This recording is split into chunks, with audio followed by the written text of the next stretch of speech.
I've got wind, I've got rain, and I got lost. Welcome back to sketching in one of the highest peaks in Hong Kong.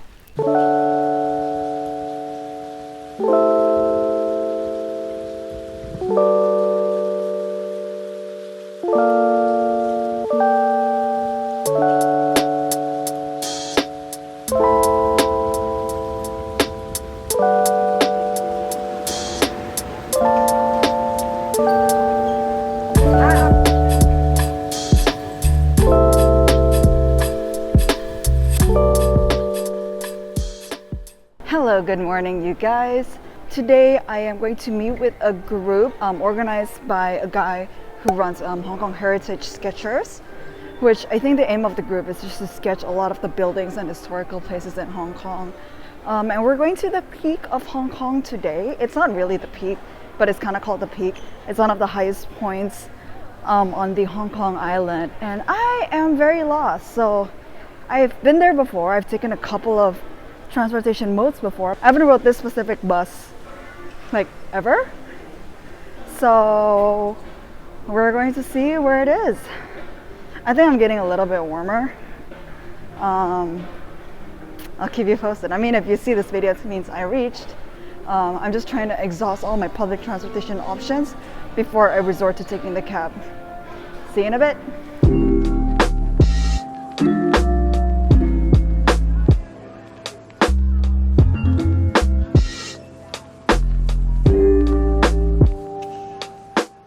While we're waiting, I just wanted to share a little bit my feelings about joining this trip. So yesterday I got really nervous for some reason.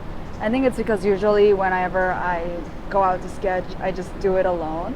So to suddenly have it be with a group of people and with a group of people who sketch regularly as well, that's got me feeling a little bit of the heebie-jeebies. And I was a bit anxious, and I was like even thinking like, oh man, like should I cancel it? Because I kind of don't want to face it. But then because of that exact fear, I was like, no, because I'm so scared of it, I gotta do it now. Like there's just no backing out. I was like, no excuses. I signed up for this like more than a month ago. So we're gonna do it, even though I'm like really nervous of like other people seeing me. I'm like, people are gonna know like I'm not legit, even though it's like kind of really weird, because in a way I do share it like with you guys. So it's not like my work isn't out there and my sketchbook isn't out there, but it's just a little bit different, you know, having it in real life. It like makes it a little bit more real. But yeah, we're gonna do it. We got this.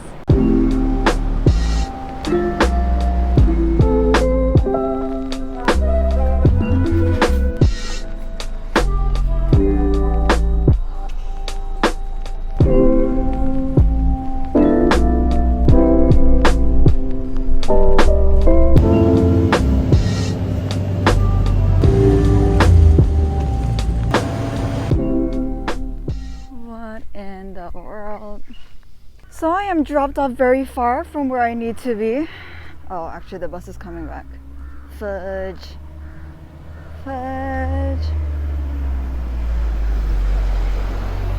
Oh well. So this is what happens when you like are not familiar with the road. I thought like the bus was going in a completely different direction. So I got off and I was like, oh, I'm just gonna walk back. Because I've never rode this bus before. So I've hiked to the peak numerous times. Never took public transport, and now here we are. But I guess it's okay. That's a little bit of an adventure, and I get to see the area of the peak a little bit because it's also a residential area, albeit, my opinion, not a super accessible area. But I do know that people who live here tend to have private transport that is able to take them where they need to go. So the good thing about like at least with Hong Kong roads is there's always sidewalks like these.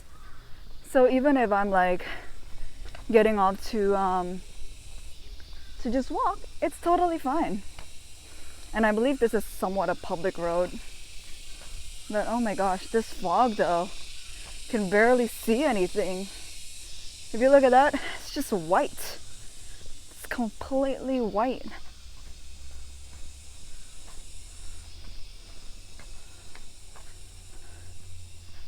Like, oh my goodness.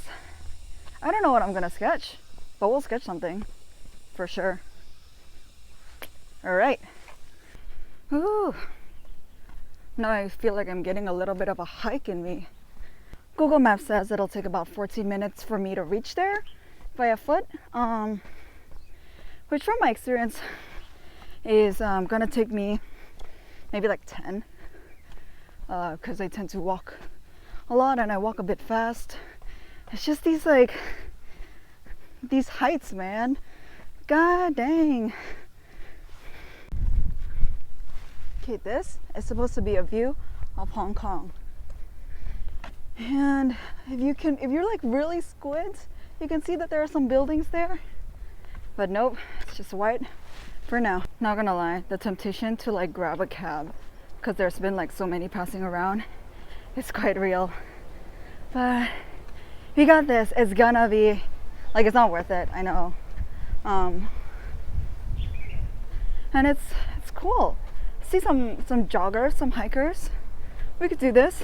A few moments later. I am completely lost. I like bumped into one of them, actually the organizer, as I was walking in. And then now that I'm actually at the location, I have no idea where everyone is. He told me that there is a couple of sketchers and I should be able to spot them. I thought I'd be able to spot like the colorful sketchbooks, you know, on people's laps, because that's usually the scene that I encounter whenever I see an urban sketching spot. But I just can't find them. But I know it's already like 30 minutes from our meetup time. So you know what, I'm just gonna start sketching, because it's already been also like more than an hour and a half since I left home in order to get here. So we're just gonna set up now and hopefully we'll catch them later for when we do a show and tell or something, or when I drop in if I have to leave early. But yeah, so this is actually a restaurant. I don't think they're open because the lights are pretty dark. There's like chairs in front of the doors, and that's like a surefire sign they're not open. And let me show you the view. So I've got this table in front of me, which I really won't be using, but that is the Peak Galleria, which I am going to sketch.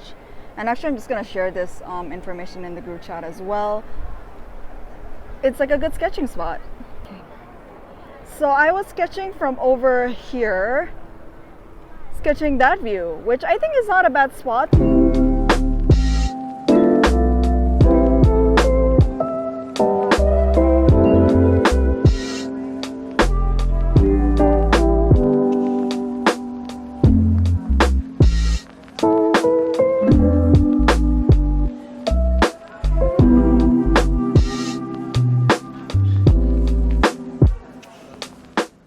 Now that I am back home, all showered, all dry, it is time to record a voiceover for what I am doing right here.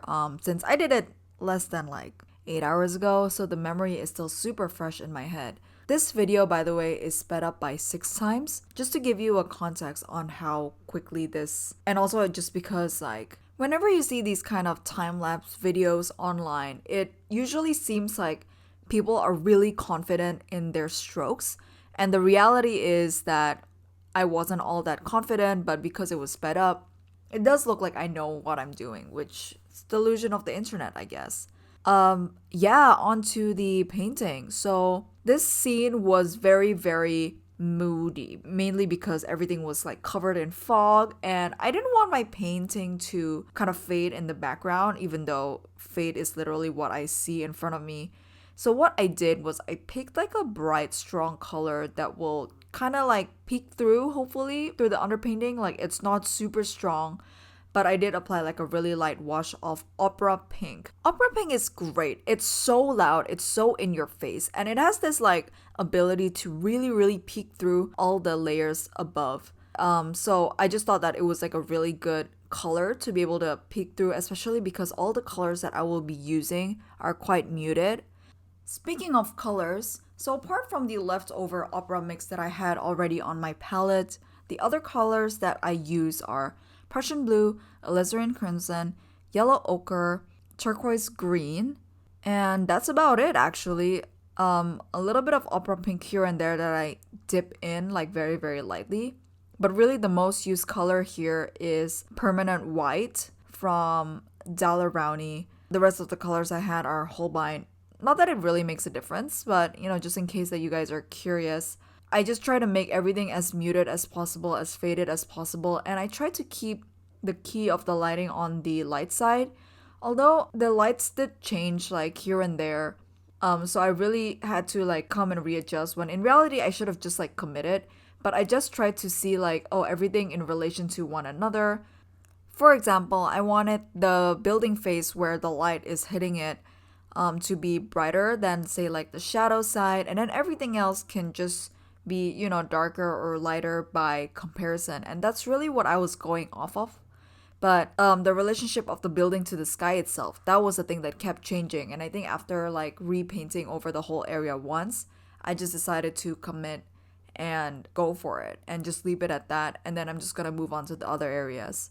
So now that all the big shapes are like blocked in, what I'm doing at the moment is just kind of filling in the details of everything else, trying to get in the structure of the building. I know the really key part was this upside down semicircle, and that is the iconic Peak Galleria building, which is a building that you can see literally from a location called the Peak in Hong Kong Island. And it's a real like tourist spot because you can kind of see the whole Hong Kong skyline from here, which I would show you, but it's really covered in fog, and I think I do get a glimpse of it later on after the sketch. But usually if you're coming on a good day, it's like bright blue skies and you can see like the whole Hong Kong skyline. So this place is very accessible. A lot of mode of transports to get there. The most famous being a tram that operates on an incline, and you can take it from say like ground level and central or a little bit higher up, and then you just keep going all the way to the peak.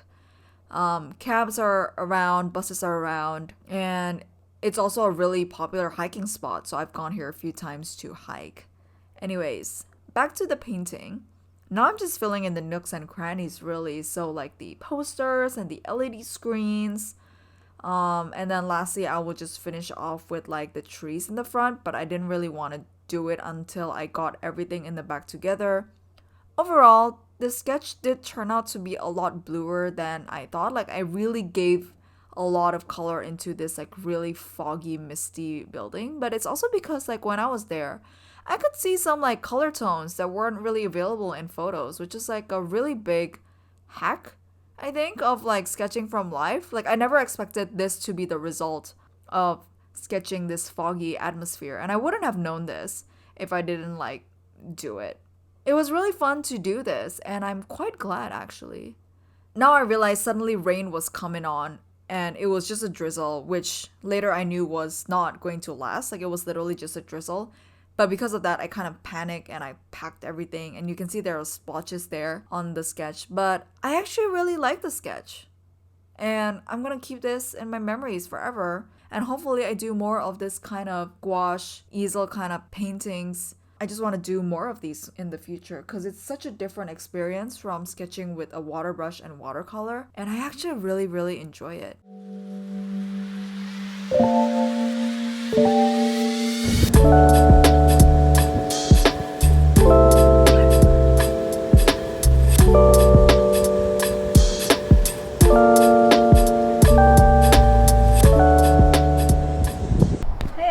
Right, so I finished sketching this with like my sketch as a little bit of a casualty. If you zoom in, you can probably see there are like some rain splotches there.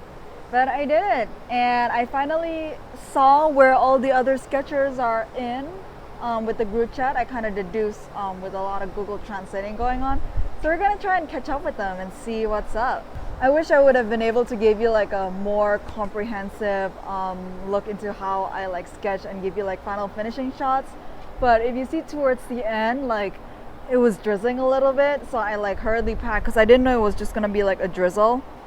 Otherwise I would have like painted over these, but it's okay. Packed up my easel already, so now I guess we're going.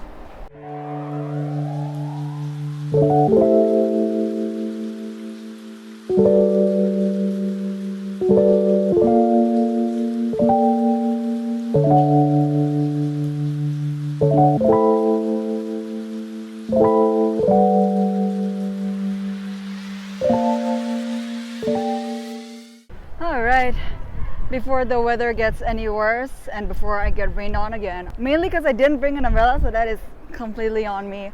We're gonna make a move. Thank you so much again for joining for today's sketch. I know it's a little bit of a fail that I was gonna meet like a group of like heritage sketchers, and then it was like a complete fail because I didn't end up like finding them at all until like the very last bit, until the very bitter end. And yeah, hope to catch you in the next one. Have a great day. Happy sketching. Bye.